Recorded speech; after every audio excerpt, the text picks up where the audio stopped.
দিদি কিছু টাকা দাও না, অনেকদিন ছেলেটা কিছু খায়নি। না না টাকা হবে না, যাও এখান থেকে। ও দিদি কিছু কাজ দিন, কাজের বদলে টাকা দিয়ে দেবে। সত্যি ছেলেটা অনেকদিন কিছু খায়নি। আচ্ছা ঠিক আছে, ওখানে বাসন আছে, বাসন কটা মেজে দাও। আচ্ছা দিদি ঠিক আছে। দিক তুই এখানে বস, শোনা আমি বাসন কটা মেজে এক্ষুনি চলে আসবো। কি সুন্দর একটা পুতুল, পুতুলটা নিয়ে আমি একটু খেলা করি।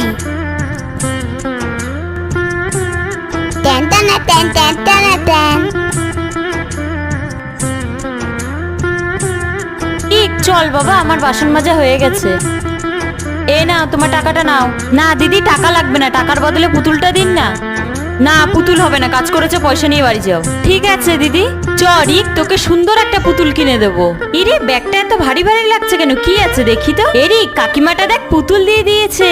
একটা মায়ের কাছে সন্তানের খুশির থেকে মূল্যবান কিছুই হয়। তাই টাকা দিয়ে না হলেও কেউ যদি দুঃখী হয় তাকে মন থেকে খুশি করার চেষ্টা কর।